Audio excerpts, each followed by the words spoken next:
이번 시간에는 코페르니쿠스의 지동설로 촉발된 천문학 혁명으로부터 뉴턴의 과학혁명으로 이어지기까지의 과정을 살펴보도록 하겠습니다. 오랫동안 천문학은 점성술과 구분되지 않았습니다.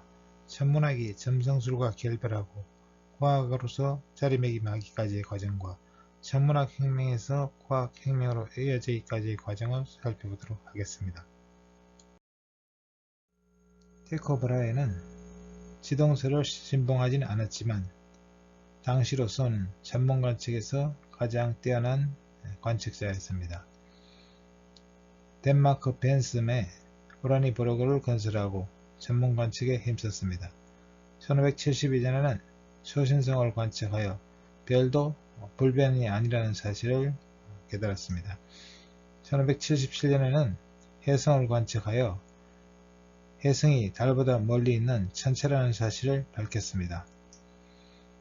그가 남긴 관측 자료는 방대했을 뿐만 아니라 당시 어느 누구가 관측한 것보다 더 정확했습니다. 35년간 행성과 태양과 달을 관측했습니다. 이 사진에 있는 이 4분위는 벽면 4분위라고 부르는 건데, 전체 관측을 정확하게 하기 위해서 이 4분위를 고안해서 집에 설치하고 관측을 했습니다. 티코 브라헤는 이제 당시 지동술과 천동술이 대립되고 있을 때 새로운 대안으로서 이제 그림과 같은 이런 태양계 모형을 생각했습니다. 이것을 티코 브라헤의 태양계 모형이라고 부르는데, 여기서는 보면 지구가 이제 가운데 있고 지구 주위를 달이 돌고 있습니다. 그리고 이 지구 주위를 또 태양이 돌고 있는데, 이 태양 주위를 이제 모든 행성들이 돌아가는 이런 형태가 되겠습니다. 프톨레마이오스 천동설에서는 지구를 중심으로 달도 돌고 수성, 금성, 화성, 태양 모든 것이 다 돌아가지만, 티코 브라헤의 모형에서는 이제 지구를 중심으로 달이 돌고 그 주위를 이제 태양이 도는데, 나머지 행성들은 전부 태양 주위를 돈다는 것입니다. 자, 이 모형은 이제 절충안으로서 지동설과 천동설, 즉 지구가 중심이냐 태양이 중심이냐 이런 논란이 있을 때 절충안으로서 이런 모형을 생각했고, 이 모형이 옳은지를 이제 관측 전문학, 뛰어난 이제 이런 천문학자를 고용해서 그것을 밝히고 싶었던 것입니다.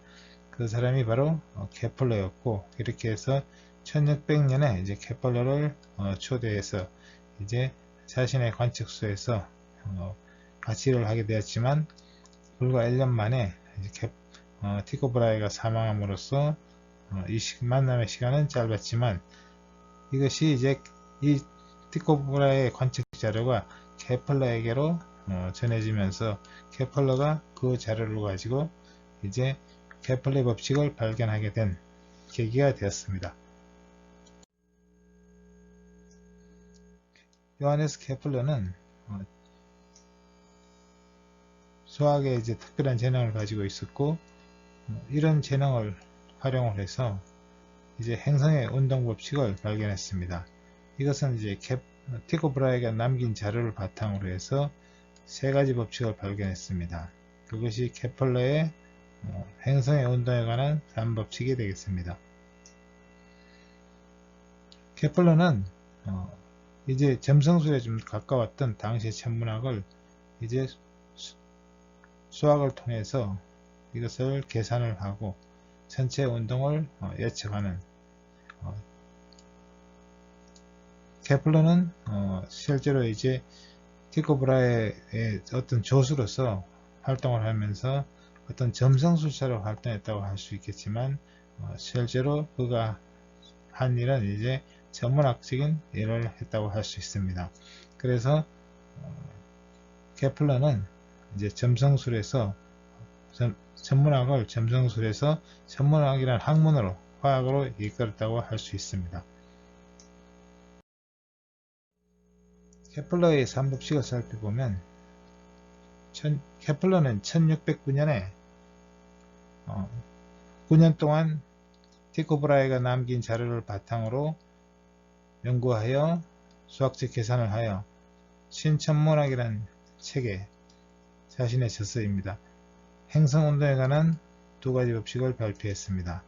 그것이 이제 제1법칙과 제2법칙인데 제1법칙은 행성은 태양을 하나의 초점으로 하는 타원 궤도를 그리면서 공전한다는 것이었습니다. 자, 그런데 이전에는 모든 천체는 이제 지구 주위를 돌아가고 또 이 천체는 이제 주전원, 이 주전원을 따라서 이 원을 따라서 이제 돌아가는 주전원이 있죠. 주전원상에서 이제 전체가 이제 행성들이 공전을 하게 되는데 이 전체 운동을 만을 가지고 그림을 그려보면 여기서는 타원 궤도가 나옵니다. 그러니까 실제로 주전원 개념이 필요 없다는 거죠. 이 타원 궤도를 사용하면 그래서 행성들은 타원 궤도를 돈다고 하는 것이 이제 케플러의 제1법칙이 되겠습니다. 제2법칙은 행성과 태양을 연결하는 가상적인 성분이 같은 시간 동안 쓸고 지나가는 면적, 이걸 이제 면적 속도라고 하는데 이 면적 속도가 여기서 여기까지 같은 시간에 지나가는 면적이 이제 이렇게 차이가 이렇게 거리는 다르겠지만 실제로 이 태양과 이루는 이 면적은 항상 같다는 것이죠. 그것이 면적 속도 일정의 법칙이 되겠습니다. 그리고 그로부터 다시 9년이 지난 후인 1618년에 제3법칙을 발표했는데 1법칙과 2법칙은 이제 그 당시 티코 브라헤가 자신의 관측 자료 중에서 화성 관측 자료를 케플러에게 넘겼습니다. 케플러는 그 자료만을 가지고 이제 화성의 자료를 가지고 1법칙과 2법칙을 발견할 수 있었습니다. 그러나 이제 제3법칙은 이제 모든 행성에 관한 법칙입니다. 모든 행성들은 그 공전주기, 태양주기를 한 바퀴 도는 이제 이 주기가 되겠죠. 이 공전주기의 제곱은 그리고 태양으로부터 행성까지의 거리, 타원 궤도를 돌기 때문에 실제로 이제 타원 궤도는 이제 긴 반지름과 짧은 반지름이 있는데 이 긴 반지름의 세제곱에 비례한다는 결과를 얻었습니다. 그래서 이 그래프에서는 이제 공전주기의 제곱이죠. 그리고 수직축은 이제 행성의 장반경이 되겠습니다. 장반경의 세제곱이 되겠습니다. 이 사이에 그래프를 그려보면 목성, 토성, 그리고 화성, 지구, 금성, 수성 이런 행성들이 전부 이제 일직선상에 놓이게 된다는 것이죠. 이것이 우주의 조화라는 책에 이제 발표를 했고 케플러의 제3법칙이 되겠습니다. 지동설은 고대 그리스에서부터 사람들로부터 인정을 받지 못했습니다. 가장 큰 이유는 상식적인 이유였습니다. 땅덩어리가 움직인다는 생각, 이것은 고대인들에게는 정말 말도 안 되는 소리였을 것입니다. 그래서 이 크고 무거운 땅덩어리가 움직인다는 것은 불가능하다는 생각이죠. 그리고 이것이 움직인다면 움직이는 걸 왜 우리가 못 느끼느냐, 이제 이렇게 생각했던 것이죠. 그래서 이치에 맞지 않는다, 이것이 첫째 이유였을 것입니다. 그리고 두 번째 이유는 이제 고대 그리스가 아니라 지금 종교개혁 르네상스 시대이죠. 이후에 그 이후에 이제 시대적 배경을 보면 이 시기는 또한 종교개혁의 시기이기도 했습니다. 구교와 신교의 대립으로 인해서 이제 서로 갈라져 있던 그런 시기였는데 이것은 이제 두 가지 쪽에서 예를 들어서 구교와 신교 모두 다 달갑지 않게 되겠습니다. 이제 구교에서는 그렇지 않아도 신교가 이제 교회의 권위를 도전을 하고 있는데 다시 이제 우주의 중심이 지구가 아니라 태양이라는 이제 이런 주장, 이런 주장은 위험한 도전으로 비쳤습니다. 그리고 또 신교에서도 별로 반갑지 않게 생각했던 이유 중 하나는 신교뿐만이 아니라 이제 그 성경에 보면은 이제 구약 성경에 보면 그 여호수아가 이제 미디안족들과 이제 전쟁을 합니다. 그때 이제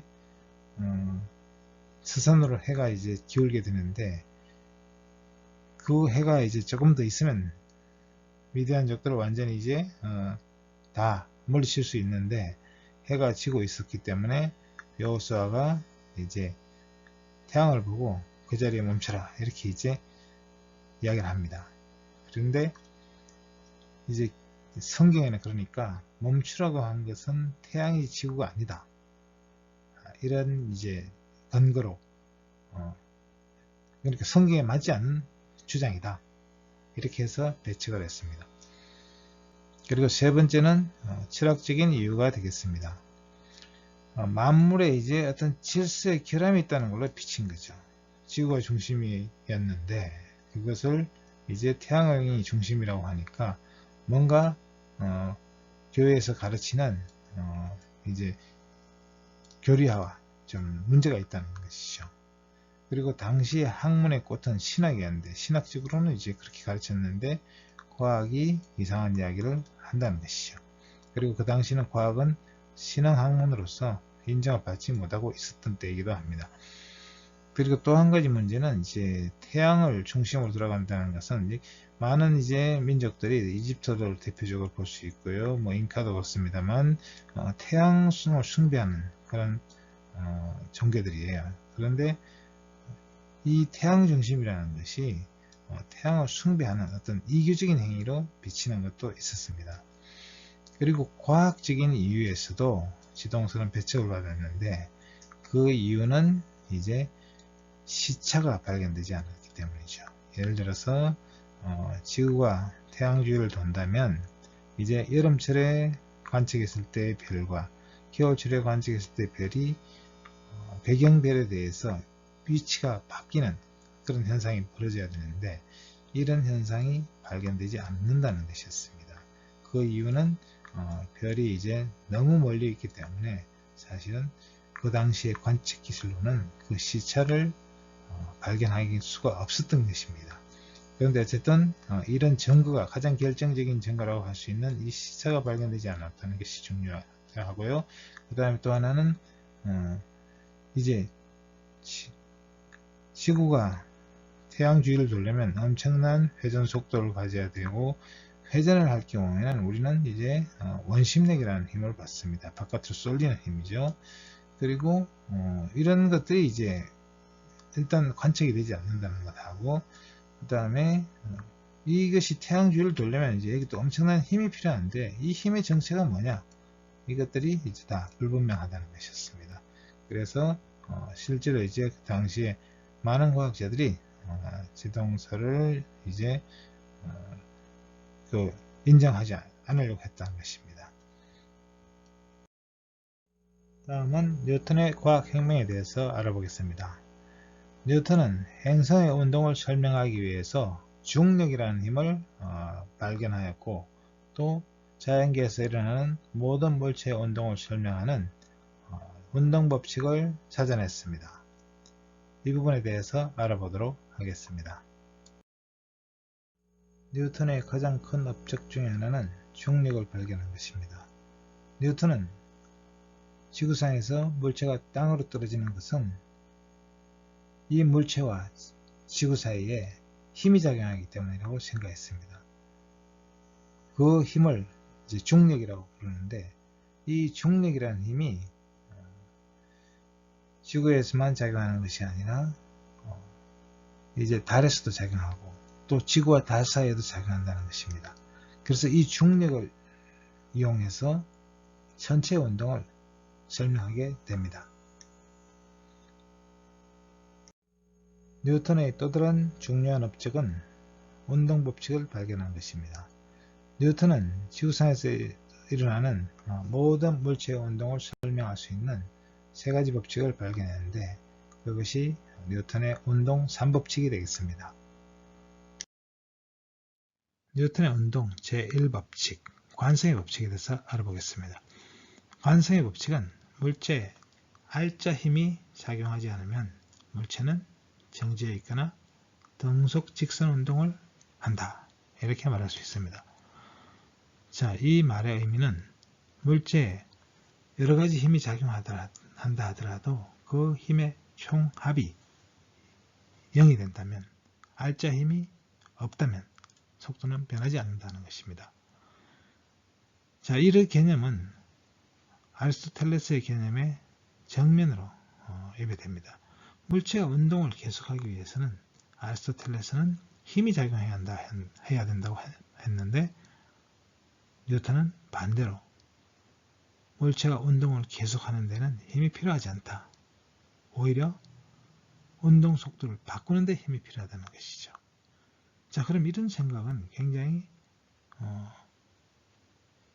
우리의 상식과 어긋나는 것처럼 보입니다.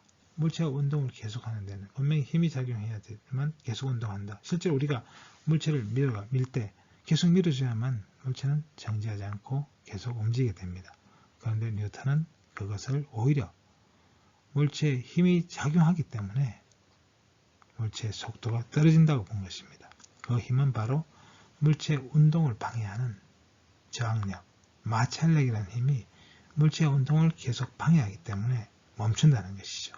그래서 운동을 계속하기 위해서 오히려 힘을 작용해야 되는 것은 마찰력을 상쇄시키기 위해서 필요하다는 것입니다. 생활 속에서 관성의 법칙의 예를 살펴보겠습니다. 자, 이것은 유조선입니다. 이 배는 굉장히 무겁기 때문에 이 배가 항구에 들어올 때는 속도를 미리 줄여야 됩니다. 어디서 줄이냐 하면 항구로부터 25km 떨어진 지점에서부터 이 배는 엔진을 시동을 끕니다. 왜냐하면 이 물은 이제 굉장히 마찰력이 작죠. 그러니까 이 배가 정지를 하려면 이제 시간이 걸리는데, 우리가 빙판길을 달릴 때는 자동차를 세우기가 힘들죠. 그래서 이제 천천히 이제 브레이크를 밟아야 되고, 그리고 이제 제동거리가 길기 때문에 충분한 여유를 두지 않으면 충돌하기 쉽습니다. 바로 이제 물 위에 떠 있는 배가 그런 상태라고 할 수 있습니다. 자, 그래서 이 배는 이제 관성이 굉장히 큽니다. 그래서 미리 이제 멈추지 않으면, 엔진을 끄지 않으면 항구를 이제 들이받고 아마 큰 사고가 일어나겠죠. 그래서 시동을 25km 전에 이제 끈다는 것입니다. 바로 이것은 관성의 특징 중에 운동하고 있는 물체는 계속 운동하려고 한다. 이 성질 때문에 이제 그렇게 해야 되는 것이죠. 두 번째는 물풍선입니다. 이 물풍선을 이제 총을 쐈어요. 그랬더니 총알이 뚫고 지나갔습니다. 그랬는데 맨 오른쪽에 있는 풍선을 보시면 이 물이 그대로 있어요. 그러니까 이제 물이 흘러내지 못하게 하고 있던 이 고무풍선이 터졌는데 물은 모르고 있는 것이죠. 그러니까 계속 정지하고 있는 물체는 계속 정지하려고 한다는 것이죠. 다음은 뉴턴의 운동 제2법칙, 가속도의 법칙에 대해서 알아보겠습니다. 물체에 힘이 가해지면 물체의 속도가 변합니다. 우리는 이것을 가속된다고 말합니다. 이때 운동의 변화는 물체에 가해진 힘의 크기에 비례하고 물체의 운동 방향은 가해진 힘의 방향으로 움직이게 됩니다. 물체의 가속도는 이 물체에 가해진 힘에 비례하고 물체의 질량에 반비례합니다. 이것을 수식어로 표현하면 가속도 A는 질량분의 힘 F가 되겠습니다. 생활 속의 가속도 법칙의 예를 살펴보겠습니다. 첫 번째는 재채기를 하는 장면인데요. 이때 재채기를 하면 이 타액과 지름길이 시속 160km로 날아간다고 합니다. 사실 재채기하는 그 힘에 의해서 이런 이제 타액과 지름길이 날아가는데, 이 타액과 지름길은 질량이 작죠. 그렇기 때문에 같은 힘에 의해서도 아주 빠르게 가속이 될 수가 있습니다. 자, 두 번째는 아이패드가 이제 자동차 범퍼에 박힌 장면인데요. 이 앞차에서 떨어뜨린 이제 이 아이패드가 날아가서 뒤따라오는 차에 이제 박힌 것입니다. 그런데 이 아이패드가 자동차 범퍼와 부딪히는 순간 속도가 줄어들겠죠.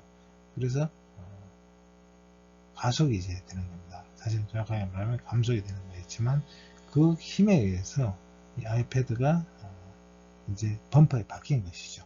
손으로 밀어서는 이제 이 정도로 박을 수가 없을 텐데 그래서 이것이 이제 가속도가 그 힘에 비례하는 만큼, 질량에 비례하는 만큼 이제 큰 힘으로 작용을 해서 범퍼를 뚫고 들어갈 수 있다 하는 걸 보여주는 예가 되겠습니다.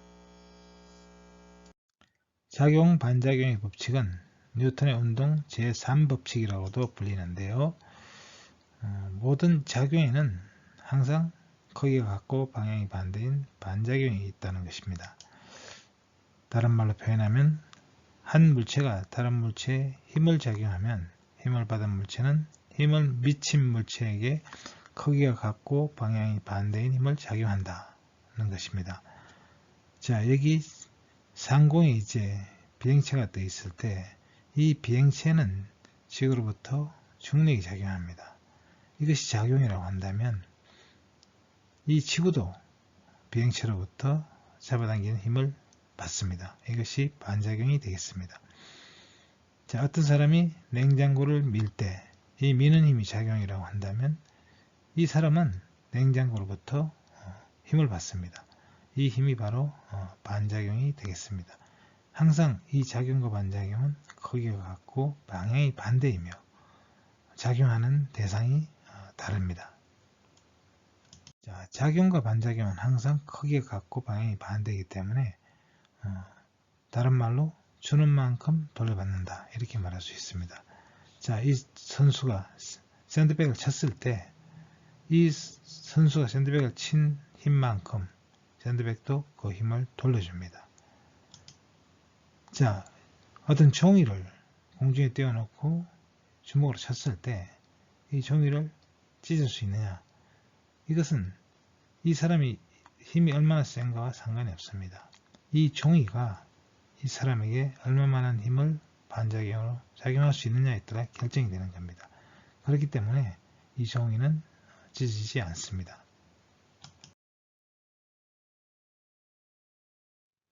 뉴턴 역학이란 무엇일까요? 뉴턴 역학은 물체에 작용하는 힘과 운동의 관계를 설명하는 물리학의 한 분야고 뉴턴의 이름을 따서 뉴턴 역학이라고 부릅니다. 그래서 뉴턴 역학은 뉴턴 운동 3법칙과 그리고 마뉴엘의 법칙을 합쳐서 이루어진 책이라고 할 수 있습니다. 그래서 물체의 운동 현상들을 잘 설명하여서 과학혁명의 기초가 된 그런 각 분야가 되겠습니다. 지상의 물체와 전체 운동을 모두 설명할 수 있고요. 그리고 물리학과 천문학 연구에 기틀을 마련했습니다. 그리고 과학 연구 방법이 가장 성공적으로 적용된 그런 본보기가 되었습니다. 뉴턴은 마뉴엘의 법칙과 또 운동의 법칙을 이용하여 전체 운동을 설명할 수 있게 되었습니다. 자, 그러면 달은 왜 지구로 떨어지지 않는가를 설명해 보도록 하겠습니다. 지구상에서 높은 산 위에서 이제 돌을 던진다고 생각해 봅시다. 그러면 이 돌을 던지면 이 돌은 그냥 떨어뜨리면 똑바로 이제 밑으로 떨어지겠지만 속도를 줘 던지면 앞으로 날아가다가 땅으로 떨어지게 됩니다. 이제 지구가 잡아당기기 때문에 중력이 작용하기 때문에 밑으로 떨어지는데 수평방향의 속도를 가지고 있으면 날아가는 어느 정도 날아가면서 이제 계속 그 운동을 계속 하려고 하는 성질이 있잖아요. 그래서 앞으로 가죠. 물론 이제 마찰이 있기 때문에 속도가 줄어들고 또 밑으로 잡아당기니까 아래로 떨어집니다. 그래서 결국 땅으로 떨어지게 돼요. 그런데 속도가 좀 더 크면은 더 멀리 갑니다. 자, 이렇게 해서 이제 이 돌은 밑으로 떨어지는데 이걸 포물선을 그린다고 하죠. 그런데 이 돌의 속도가 더 빨라지면 이 돌은 계속 떨어지고 있습니다. 그런데 땅이 둥글기 때문에 땅에 닿지를 않는 것이죠. 그래서 계속 땅에 닿을 때까지 계속 떨어지고 있습니다. 그런데 결국 둥그니까 이제 다시 제자리로 돌아올 때까지 땅에 닿지를 못했죠. 자, 그럼 다시 또 돌이 날아가면 여전히 떨어집니다. 밑으로 떨어지는데 돌이 이렇게 날아가야 되는데 이만큼 떨어졌으니까 원궤도를 그리는 거예요. 또 여기서 이렇게 날아가야 되는데 이만큼 떨어졌으니까 원궤도를 그리는 겁니다. 그래서 계속 떨어지고 있는 거예요. 이만큼. 그러니까 달은 떨어지지 않는 것이 아니라 계속 떨어지고 있다 하는 것이죠. 다음은 행성은 왜 타원궤도를 도는가를 설명해 보겠습니다. 높은 산 위에서 돌을 던지는 경우와 마찬가지로 이 행성을 이제 높은 곳에서 던진다고 생각합시다. 그럼 행성은 왜 이렇게 속도를 가지고 있냐? 그것은 이제 처음에 태양계가 만들어질 때 그 주위에 있는 물질들이 태양 속으로 이제 연력에 의해서 끌려 들어갔죠. 그리고 또 이 엄청나게 큰 공간에서 이제 물질이 수축을 하기 시작했고, 그러다 보니까 이제 물질들은 서서히 회전하게 됐어요. 근데 그 회전 속도에 따라서 이제 이런 속도를 갖는다고 생각하면 되겠습니다. 자, 그러면 어떤 천체가, 예를 들어 뭐 수성이든 뭐 화성이든 이 천체가 이런 속도를 가지고 있으면 이 천체는 이 속도가 이제 작으면 태양 쪽으로 끌려갈 겁니다. 그래서 긴 타원궤도를 그려야. 그리고 또 속도가 아주 빠르면 이제, 그러니까 여기서는 초점이 이제 반대쪽에 있는 타원궤도를 그리죠. 그런 속도가 아주 빠르다면 이 천체는 이제 바깥에 초점이 있는, 안쪽 초점을 태양을 두고 이제 있는 그런 궤도를 따라 타원궤도를 돌 거예요. 그 중간에 어딘가의 점에 딱 원이 되는 그런 속도가 있습니다. 그래서 이 원이 되는 속도는 특정한 속도만 원이 될 수가 있어요. 그리고 속도가 그보다 작을 때는 태양 주위를 도는, 태양을 먼 초점으로 하는 타원궤도를 돌고, 그 외의 경우는 바깥에 가까운 초점으로 하는 타원궤도를 돌고, 물론 속도가 더 크면 우주로 날아갈 수가 있겠습니다. 이를 또 역시 이제 중력과 그리고 이 운동법칙을 가지고 설명할 수가 있습니다. 자, 이렇게 하여 뉴턴은 이제 전체 운동을 설명할 수 있게 됐습니다.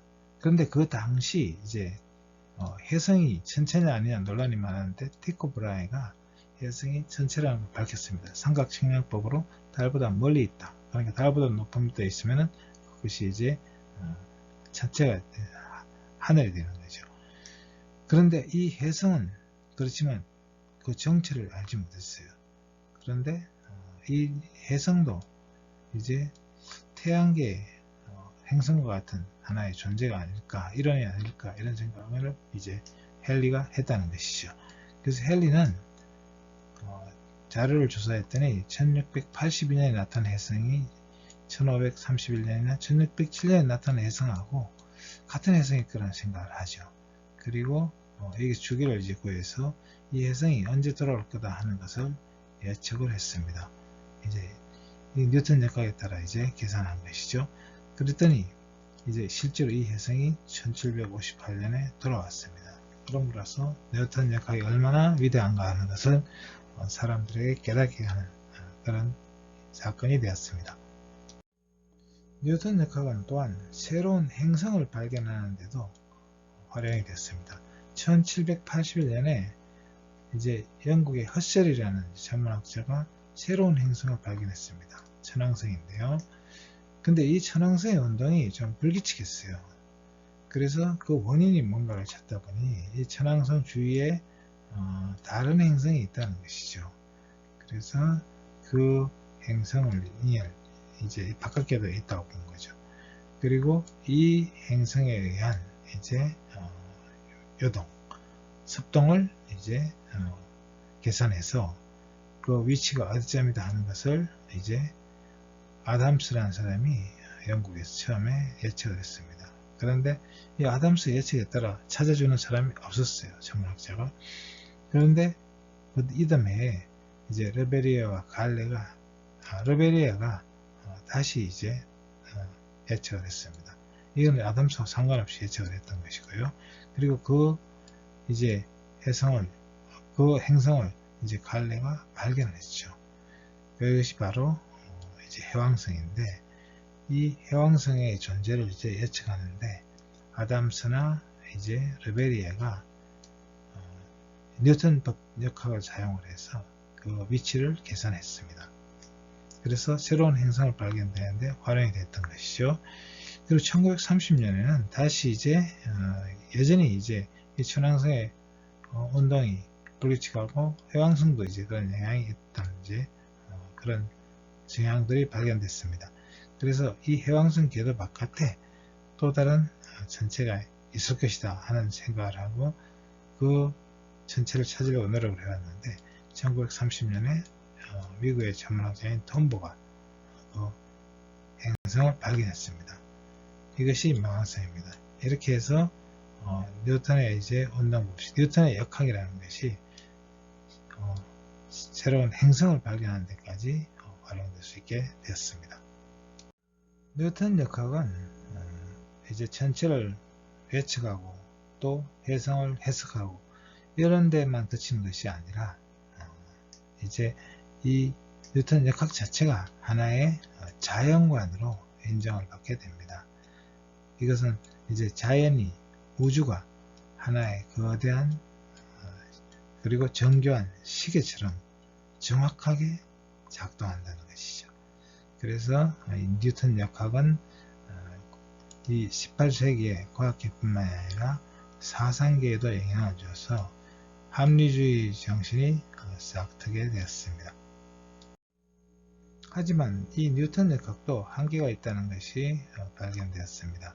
바로 그것은 이제 이 수성이라는 이제 행성이 이제 태양 주위를 도는데 이제 다시 원점으로 돌아왔을 때 위치가 약간씩 옮겨간다는 사실이 발견되었습니다. 이것을 이제 건일점 이동이라고 하는데, 건일점이라는 것은 어떤 천체가 태양에 가장 가까이 가게 되는 점, 그 점이 건일점이 되겠습니다. 근데 이 건일점이 이제 계속 옮겨간다는 것이죠. 그래서 그 양이 이제 100년에 574초 정도 돼요. 수성의 경우에. 그래서 이 양이 이제 좀 큰 편인데, 근데 그 원인은 이제 주변에 있는 다른 행성들의 영향으로, 이거 섭동이라고 하는데, 섭동으로 설명할 수가 있었습니다. 그러니까 574초 중에 531초를 그렇게 설명할 수 있다는 거죠. 근데 나머지 43초가 이제 설명이 안 됐다는 것이죠.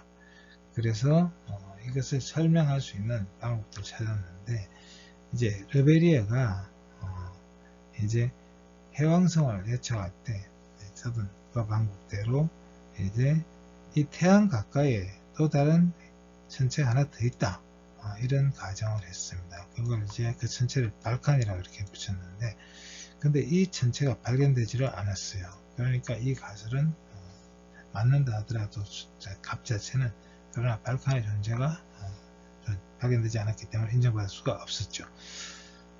그런데 뉴컴이라는 사람은 이제 엉뚱한 주장을 합니다. 이제 뉴턴의 만율력의 법칙에서 그것이 이제 거리의 제곱을 반비례하는 그런 힘이 작용하는데, 이 값을 제곱을 하지 말고 이제 이 공이 이제 6개나 붙었습니다. 162112로 하면 잘 맞는다, 이렇게 주장했는데, 이제 왜 이렇게 해야 되느냐, 거기에 대한 납득을 하지 못했습니다. 그러던 차에 이제 아인슈타인이 일반 상대성 이론을 발표함으로써 이 일반 상대성 이론에서는 중력을 이제 새롭게 이제 해석하는 그런 이론이라고 할 수 있습니다. 그 방법대로 계산을 했을 때 43초의 차이를 설명할 수가 있습니다. 그러므로서 이제 이 중력 이론이 거리에 따라 뭐 이렇게 지수가 바뀐다든지 이런 것이 아니라 이제 뉴턴의 패러다임, 뉴턴의 이제 세계관이 조금 이제 수정돼야 한다 하는 것을 여러분들에게 알려주게 됐던 것입니다. 버틀레마이오스로부터 시작된 지구중심 우주관이 코페르니쿠스의 지동설과 갈릴레이의 망원경 관측, 그리고 케플러의 법칙, 이런 과정을 통해서 이제 설명이 됐지만, 그러나 물체가 그렇게 운동한다는 것을 이제 뉴턴이 운동학 이론과 그리고 만유인력을 이용을 해서 규명을 하게 됐습니다. 이렇게 됨으로써 이제 과학이라는 학문이 세상에 이제 인정을 받게 되고, 과학이 굉장히 정확하다, 그리고 합리적이라는 생각을 하게 되죠. 그래서 이 과정을 이제 과학혁명이라고 부르는데요. 과학혁명에 대해서 이제 이 용어가 어떻게 사용됐고 이것이 무엇을 의미하는지 살펴보도록 하겠습니다.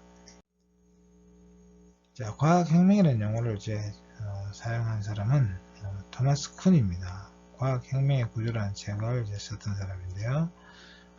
그래서 이 토마스 쿤이 이야기하는 것은 과학은 점진적으로 발전하는 것이 아니라 어떤 혁명적으로 발전한다는 그런 주장을 했습니다. 그래서 과학이라는 것은 이제 세상을 바라보는 이제 하나의 틀이다, 패러다임이라고 할 수 있는데, 이 패러다임이 이제 바뀌면서 발전한다는 것이죠. 즉 세상을 보는 이 관점, 이 세계관이 바뀌면서 과학은 발전해왔다, 그리고 발전 가능하다, 그런 의미가 되겠습니다. 자, 그래서 이렇게 이제 패러다임이 바뀌는 것, 패러다임이라는 게 뭐냐면 이제 하나의 틀이죠. 세상을 보는 하나의 틀. 어느 기간 동안 널리 사람들에게 받아들이고 있는 하나의 중거틀, 하나의 또 법칙, 이것을 패러다임이라고 합니다. 그러면 이런 패러다임의 전환의 예는 이제 세상을 물체의 운동을 역학이론, 아리스토텔레스의 이제 관점에서 바라보다가 이제 갈릴레이가 조금 바꿔놓고 최종적으로는 뉴턴이 이제 그것을 정립을 했죠. 그래서 이 뉴턴 역학을 통해서 이제 세상을 바라보게 되었다는 것입니다. 그런데 이 뉴턴 역학이 이제 수성의 근해점 활동을 설명하지 못하면서 상대성 이론의 방법이 이제 필요하다는 패러다임의 전환을 가져오게 된 것이죠. 과학혁명은 인류사에 있어서 중대한 혁명 중에 하나였다, 이렇게 이제 주장하는 역사학자가 나타났습니다. 이 역사학자는 이제 유발 하라리라는 이스라엘 학자인데, 이 유발 하라리는 이제 사피엔스라는 책의 제자로 이 사피엔스가 이제 세계적인 베스트셀러가 됐고, 그래서 유명세를 얻었던 학자입니다. 그래서 이 유발 하라리는 인류가 누구이고 어떻게 인류는 이렇게 막강한 힘을 갖게 되느냐 하는 것들을 이제 논리를 통해서, 그리고 또 사례를 통해서 이제 기술하고 있습니다. 그런데 유발 하라리는 인류가 이제 현재 위치에 오기까지 3번의 혁명 과정을 거쳤는데, 그 혁명이 바로 인지혁명, 농업혁명, 과학혁명이라는 것입니다. 자, 인지혁명이라는 것은 기원전 3만 내지 7만 년 전에 일어났으니까 구석기 시대가 되겠습니다. 인간은 이제 처음에 원시 상태에 살다가 동물과 크게 구분되지 않는 상태를 살다가 인간이 이제 언어를 사용하면서 인식 능력과 또 사고하는 능력, 그리고 이것을 기억하는 그런 능력, 이런 능력이 이제 인지 능력입니다. 이런 인지를 획득하면서부터 동물과 이제 다른 삶을 살기 시작했다는 것이죠. 그러나 이제 실제로 생활 자체는 그렇게 크게 달라지진 않았는데, 그 생활의 변화가 일어나게 된 것이 바로 농업혁명이 되겠습니다. 이 농업혁명을 통해서 인간은 어떤 이제 정착 생활을 하고, 그러면서 이제 삶의 질이 이제 좀 향상되는 그런 효과를 얻었습니다. 그리고 이 농업혁명을 통해서 이제 도시가 일어나고 어떤 문명이 이제 발달하게 되는 그런 계기가 된 것이 이 농업혁명입니다. 그리고 인간은 또 이제 그 이후에 이제 인간은 자연을 탐구하는 데 대한 어떤 인식의 변화를 가져왔고, 그래서 이제 스스로가 무지하다는 발견을 하고, 이성과 논리적 사고를 통해서 이제 자연을 설명하고 또 자연의 힘을 이제 보다 더 깊은 수준에서 이제 활용할 수 있게 됐습니다. 그래서 이 과학 혁명이 이제 바로 지금 이야기했던 이제 이런 뉴턴에 의해서 일어났던 이제 자연을 바라보는 관점을 바꾸고 이런 것들이 인류를 근본적으로 이제 다른 차원으로 이제 바꿔주는 그런 계기가 됐습니다. 그리고 불과 이 과학혁명이 일어난 지 수백 년 만에 인류는 달을 탐사하고 또 우주의 기원을 이제 설명할 수 있게 되고 우주의 종말을 변할 수가 있게 됐어요. 그래서 이 과학혁명은 실제로 이제 이 산업혁명을 꼽는 사람들이 많지만 이 산업혁명은 물론 이제 어떤 기술의 발전으로 인해서 인류 생활에 많은 변화를 가져왔지만 그러나 이제 그 보기에 이제 나타난 그런 혁명보다도 더 중요한 이제 깊은 차원에서의 세상을 보는 눈과 그리고 이제 기술의 원동력이 되는 밑바탕이 되는 이 과학이라는 혁명적 발전을 이룩한 중요한 시기가 과학혁명이었다고 이제 이렇게 보고 있는 것이죠.